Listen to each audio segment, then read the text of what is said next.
Hi, friends, and welcome to 15241 Today Talk. Jim Render and I are extremely pleased to zero in on a gentleman that's on the cover of the summer 2021 edition of Upper St. Clair Today, what with the championships of the swim team and the boys basketball team. Jim, if you will, do the introductions. Well, Introduction. We are very happy to have Josh Matheny as our guest. I really want Upper St. Clair to understand, because let's face it, swimming doesn't have the fan base that baseball has, or maybe football, But in our midst, we have a young man that just came out of the Olympic trials and finished fifth in his signature race, which is the breaststroke. 18 years old, with a very bright future. He's headed to Indiana University. And I just think it's important that Upper St. Clair understands that we have quite a I've been around a lot of great athletes and was fortunate to coach some great athletes. But when you finish in the top 8 of the Olympic trials, that's quite an accomplishment in itself. And he finished fifth. He's also a state champion, Pennsylvania state champion multiple times in the WPIL meet. And I don't think he knew this. He knew I had a career as a football coach, but he did not know that I have a little bit of a swimming background, so I have an appreciation. And what was your signature event? Diving in. No, I was a freestyler, short yardage. You know what I mean? Because I don't know. I played football, but I didn't have the endurance. I see these guys swimming 1,500 meters. I mean, I would have died at 200 probably. But do you know who Doc Conselman is, Lanny? I do not. Doc Conselman was the Bobby Knight of the swimming world, not just at Indiana, but nationally. And where he's going to swim, Coach Doc Conselman, the pool's named after him. Would that be right, Josh? I believe so. I'm doing too much talking here. So tell us, let's go way back. Tell us how you got started in swimming. Yeah, so I originally got started when I was probably 5 years old. We loved to go on vacation to the beach, and both of my older sisters were on the swim team as well, and they were able to swim very confidently in the ocean. And my mom wanted me to be able to go out in the ocean with them and swim around. And she also figured it was easier to have all 3 of her kids in the same area on the same day. So she originally just had me start swimming because that's kind of what my sisters did. And at the time, I mean, being 5 or 6 years old, you aren't really sure. You just kind of do what your mom says. She's like, "Hey, you want to try swimming?" And you're like, "Oh, sure, that sounds great." And then it just kind of, for a couple years, I just kind of did it just for fun. I played a ton of other sports, and when I had a free day, I would go and swim with the team. But it probably became more of a serious passion of mine when I was 9 or 10. And I started to kind of see results, and I started to think maybe I would potentially have a career in this. So then I started to give up some of the other sports, and I landed on playing lacrosse, hockey, and swimming, which is kind of a weird mixture of 3 sports, if I do say so. But I was probably 13 or 14 when I really started to drop time in swimming and really see kind of the results of going to practice more and more. And that's when I decided to kind of take swimming full time and drop hockey and lacrosse. And so I started practicing 6 days a week with doubles and everything. And that's kind of when I started to have my national breakout when I was 14. Tell the audience what doubles mean. So doubles is a term a lot of sports call. I know football call them two-a-days. It's where you basically during the school year you wake up before school at like 5 in the morning and you head to the pool and you swim for an hour and a half, and then you go to school and then you have practice again. You go back to the pool, so you have 2 practices a day, and during the time they're pretty brutal. Waking up at 5 and then having to stay awake the whole day because you're at school is definitely taxing, but it definitely pays off. What time would you go to bed? Depending on how much homework, I usually try to be in bed by 10:30 to 11. So on days you have doubles, it's not that much sleep. So you have doubles all year round? Yeah, all year I round. mean, you mentioned football. We used to have 2-a-days for a week or so before the school year started. But to do doubles continuously, there is not a fatigue factor? There definitely is. There's definitely, on the days you don't have doubles, there's times where you want to go take a nap. Napping's definitely a prevalent part of the sport of swimming. I don't know how prevalent it is in other sports, but anytime swimmers can get naps, we usually take them, just because there is a huge fatigue factor. And usually when you complain to the coach about how fatigued you are, he just tells you to suck it up anyways. So you just kind of have to keep going.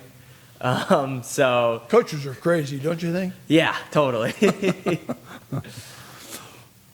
But you must love it. You must love every bit of it. Oh yeah, just the whole grind factor of swimming, like Coach Render said, it's all endurance. It's just 2 hours of just constant swimming almost. But you get to do it. Most of my best friends are on the swim team, so it's just kind of getting through all those hard practices together is something that's just an experience that I definitely won't forget, even when I go to college. And I love doing it every single day. What about the uniqueness of the fact that you are an individual competitor in some ways when you're in the breaststroke, and then you're in some medleys with teammates, and you're part of a team? What about that unique nature of sports? Yeah, you definitely use the right word. Is it's unique because you don't necessarily rely on people the way, like in football, you need a block, or in basketball, you need somebody to be open. Because in the sense of racing, you are kind of by yourself in the pool. But there's definitely that feeling of when you're racing, you can feel your teammates kind of surrounding the pool and cheering you on, which definitely kind of helps you swim faster. And you kind of do have that sense of swimming for a bigger purpose. Like when I put on the Upper St. Clair cap, you kind of are representing something more than yourself, which always helps you swim that little bit faster because you have that teammate feeling. What do you believe is the key to your success as a swimmer? Definitely finding the fun parts of the sport. The sport is grueling, and if you don't approach it the right way, you can burn out within a couple years. But if you find those things that you love about the sports, like your friends or just the stuff you enjoy doing, and you focus on just having fun at practice as well as working hard, I find that it definitely helps you get faster and enjoy the sport more. And the mental approach. Probably. For example, what is your focus when you're in the pool and you're competing? Well, honestly, when you're racing, there's not much going through your mind. Nothing at all? Yeah, honestly, I couldn't even really tell you key details from my race just because you go in every day and practice them. So in practice, you're always working on your details, on your turns, on your breakouts, and just like all the little things in swimming, so that when you do step up to race, nothing's really going through your mind other than I kind of want to win. Well, at times I've heard athletes, I guess golfers, talk about being in the zone. Is there a comparable term in that regard as it relates to swimming? It's the same term. It's just kind of being in that racing mindset of being in the zone and kind of getting that fierce mentality of like nobody's going to beat me in this race. Just because you kind of practice everything, so your body knows what to do. It's about just executing it properly. What do you think? Could you be a swimmer? No, I could not. And Now, you do taper. Yeah, yeah. You don't do doubles like the day before a big meet. No, yeah. So for swimming, there's huge like bodies of work where you do doubles for weeks on end, and you kind of just pound the yardage in and just swim really hard. But a key part of swimming fast at a really high level is called taper, where you kind of come down on yardage so your body's able to kind of recover and you start feeling better in the water, because like Coach Render said, the fatigue is definitely something that prevents you from swimming fast all year round. And so the taper, you kind of do less yardage, and up to your meet, you're only doing like 2,000 or 3,000 yards the day before your race. And so it kind of helps you also prepare, just because your body starts feeling better and better because you're not as fatigued, because you're just not swimming as much. we do want to ask you about the Olympic trials and that whole experience, but let me ask you about the decision. What schools did you consider going to, and why Indiana? So yeah, I talked to a lot of schools, because going into it, I wanted to have a very open mind, just because I really wasn't sure what I was looking for. But I took actual visits to Cal Berkeley, to Texas, to UVA, Georgia, and I think that was it. Yeah, so those were the actual schools I visited. And then I visited Indiana, and there was something just about the school at Indiana that it's beautiful there, and the coach there is actually like world famous for being able to coach breaststroke, which is my stroke. And there was just something. I took all those visits, and Indiana was actually my last official visit. And going into that weekend, I wasn't really sure which school. There was like a couple I had in mind. I was like, oh, I could go any way. And then I came back from Indiana, and I was just like, that's where I want to go. It was just kind of that feeling of like, that's the school where I want to be, which is a good feeling, to just kind of feel like I kind of knew. Before we talk about the trials, how did you pick the breaststroke? Or what's your feeling about the other strokes? I love swimming, all four strokes. I swam in the high school lineup. I swim the 200 individual medley, which is all four strokes. I love swimming all four. Obviously, my breaststroke is my specialty, and that's kind of what I kind of lean towards. Like in practice, I practice breaststroke more than I do the other strokes. But it was more just, I would swim everything when I was little, and my breaststroke just was the kind of the stroke that just kept getting better and better, like faster than everything else. So I just kind of stuck with that, and it's led me to where I am today. Do you have a stroke that you consider your weakness? Probably backstroke is probably my weakest stroke. There's just something about, I'm not a huge fan, which is going to kind of sound weird, but I'm not a huge fan of being on my back in the water. I'm not either. It's like, I swim backstroke a lot in practice because as a weakness, you do want to work on it. But there's something that just feels a little bit less comfortable being on my back than on my stomach. So that's definitely probably my weakest stroke. That's interesting. Now, what do you think the Indiana coach will have you? Will you swim the IM at Indiana? Yeah. So the way the NCAA lineup kind of shakes out is I probably will be swimming the 200 individual medley again in college, just because it's a 3-day meet, and so you usually try to pick one event each day, and the 200 IM is the first day, and then the 100 breast is the second day, and the 200 breast is the third day. So just kind of the way it falls, I think he's going to be looking for me to swim the 200 IM. Do you prefer the sprint or the longer race? If you ask anybody, everybody prefers to be a sprinter, but I'm better at the longer events. Just kind of the way I swim, I'm better at the long, but I think everybody who swims would prefer to be a sprinter just because it is less yardage. So the Olympic trials, how was that the experience for you? It was unlike anything I've ever done before. They always say, everyone you talk to who swam there is always like, it doesn't even feel like a swim meet. It feels like something completely different. And I'm not sure how much I really believed that until I got there and was really kind of amazed at how different the feeling really is. Just because, like Coach Render said, there's not a huge following around swimming. So most swim meets will have like 1,000 to 2,000. Like big national swim meets will have maybe like 1,000-ish people there watching total. And at trials they fill the whole stadium. So it's upwards of it was like 10,000 some this year, I think. So it's definitely a different experience, kind of standing behind the block and like seeing that many people all like, because they individually announce you as you walk out, and when they say your name, the whole place like erupts, and that's kind of the first time that's ever happened for me. So it definitely was a new experience, to say the least. Where were they? What? Where were the They were in trials? Omaha, Nebraska. In Nebraska, Omaha, Nebraska. Yeah. Go ahead, Jim. That was quite a stadium, wasn't it? Yeah. They normally play basketball, and they actually take the basketball court and just put a pool right on top of it, which is kind of neat. Just because there are you have to walk up like stairs to get to the pool deck normally, and you can kind of see all the scaffolding below the pool, which is kind of neat.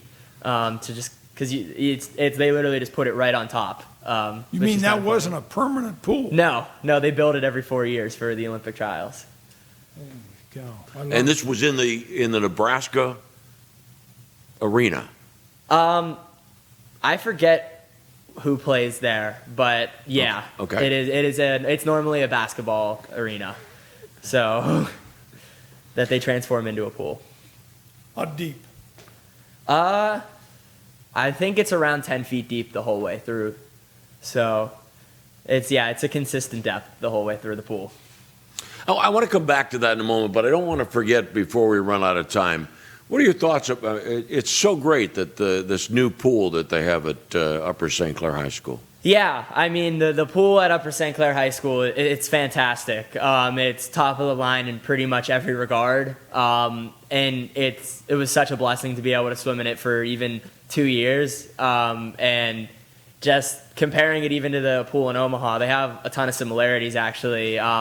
The way they're built is very similar, which is great to have it right here at Upper St. Clair. And I know there will be plenty of fast swims in that pool to come.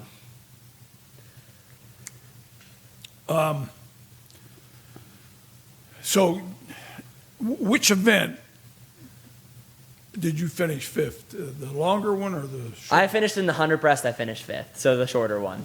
Did you swim the two? I did, but I was actually seated better in the 200, and I think my nerves kind of got the better of me, so I didn't do quite as well in the 200 as I did in the 100.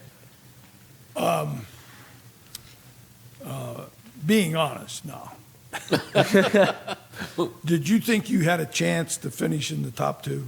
I definitely felt I had an outside chance, just because, especially in the 100 breast and in the 200, it's so close. It's like a second separates pretty much everybody. So if you're having like the race of your life, there's definitely a possibility that you could beat some of the guys who may be having a little bit of an off day, even if they are better than you. Right. It's like razor thin margins. So if you're in that final, you always have a chance, which is always kind of a weird feeling. I remember sitting there like an hour and a half before my race and thinking like, I really have a shot. Like, I'm one of 8 people who could make this Olympic team tonight, which was kind of like a surreal feeling, just sitting there like looking at the pool. How many prelims were there before the final? So the way it's set up is you have to swim at the preliminaries, which is everybody who's swimming everybody who's swimming in the meet swims in the preliminary, and they take the top 16 from the preliminary, and you have to swim again at the semifinal. And then they take the top 8 times from the semifinal, and you race at the final, which is the next day. So the prelims and semis are on the same day, and then the finals is the next day at night. So how did you do in the prelims? I believe I finished 6th after the prelims, and then I finished 6th at the semifinals, and then I moved up a place into 5th at finals. So your best race was the finals? Yeah. Was that your best time? No, I was a little bit off my best time, but I was pretty happy with the swim. So, I would think. When all of these great athletes come together, as you all did in Omaha for the Olympic trials, what's the spirit there, or is there a great deal of camaraderie between it, or is it because you're so focused on competing, it doesn't become necessarily a friendly atmosphere? It surprisingly is very friendly, except probably 15 minutes before the race. So I have a ton of friends on the pool deck just from kind of having been to previous meets. A couple of my friends are on the Olympic team, and a couple of my friends just missed it. But just at that level, it's such a small world that most of us know each other. And so outside of racing, it is there's lots of camaraderie and just lots of funny, this kind of joking around. But then probably 15 minutes before our race, you have to go to like a special room where they kind of like check you in and like line you up to like where you're supposed to go. And that's where it kind of gets intense. Just kind of looking around, especially only being 18. I kind of like looked to my left and to my right, and it was like the American record holder is here, the previous American record holder is here, and like the NCAA champions over there, and it's just kind of like looking around this room and seeing just these absolute stars, and then having to like, they're all sitting there like super focused as well, because obviously they want to try to make the Olympic team. So it's definitely, that little area definitely feels a little more hostile than the rest of the pool deck, just because everybody is kind of getting ready to race. What is the prime age for an Olympic swimmer? I believe the average age of the Tokyo team this year for the males is 24.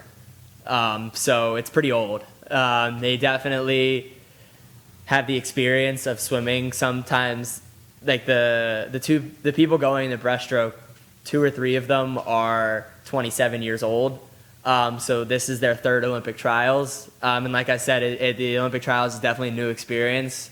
So they definitely have that kind of experience that they've learned like what to do over the past couple years of swimming in that meet. And they just they took it to us youngsters, as the article would say. And you've zeroed in on the word experience. So what have you taken from the trials? What would be a difference in your game plan 4 years from now?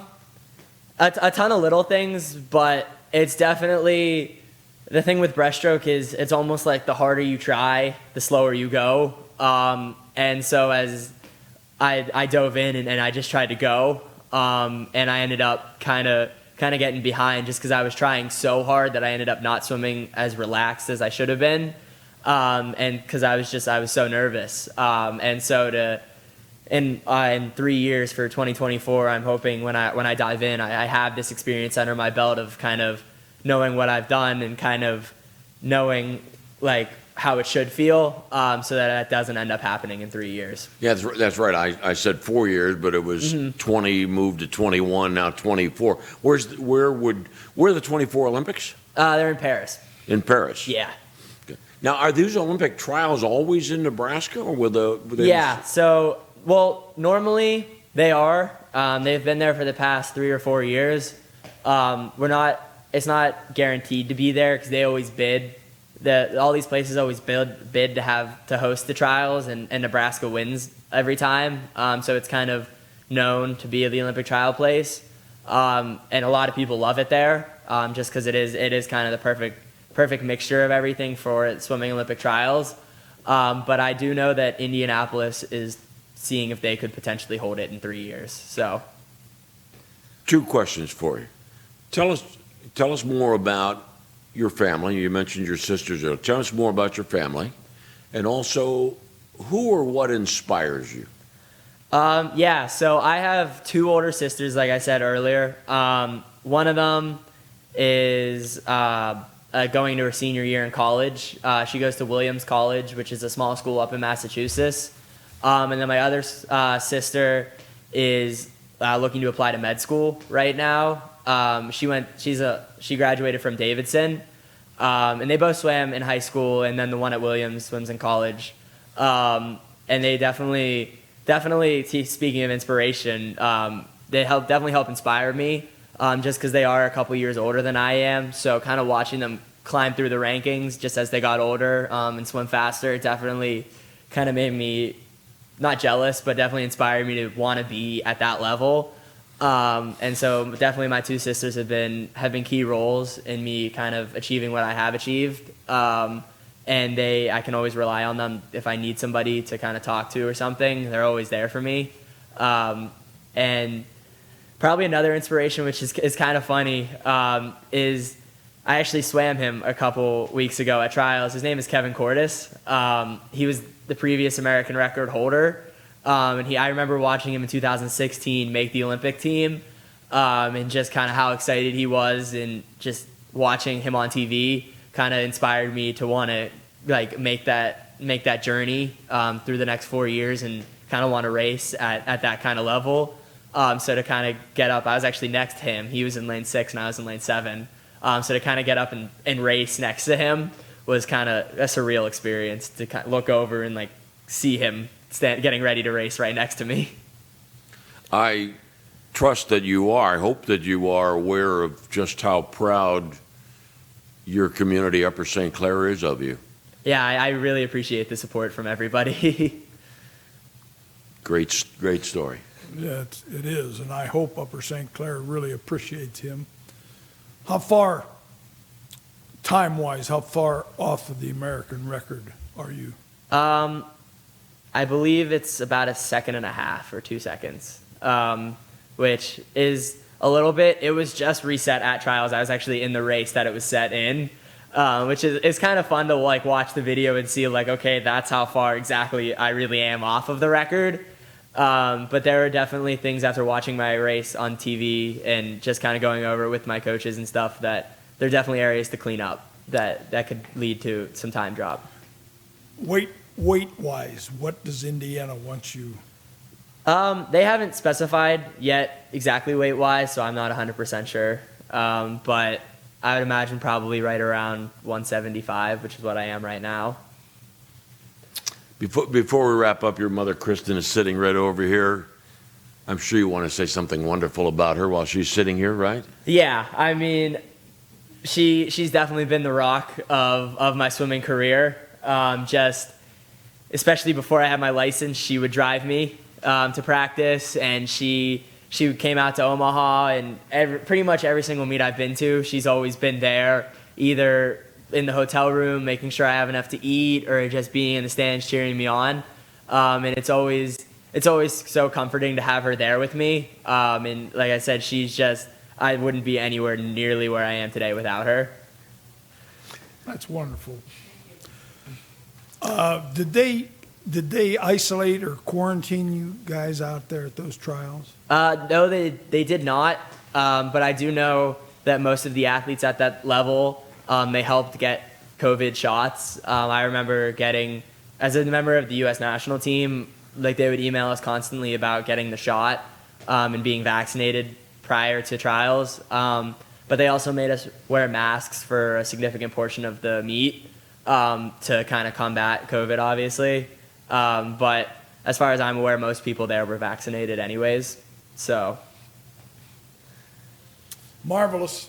Very proud of you. Outstanding. Thank you. Josh, congratulations to you, and continued success. And on behalf of Johnny Weissmiller over there, thank you for being with us. Thank you so much for having me. 15241 Today Talk. Our coordinating producer, Linda Dudzinski, our director producer, Glenn Ward. Thank you very much for joining us.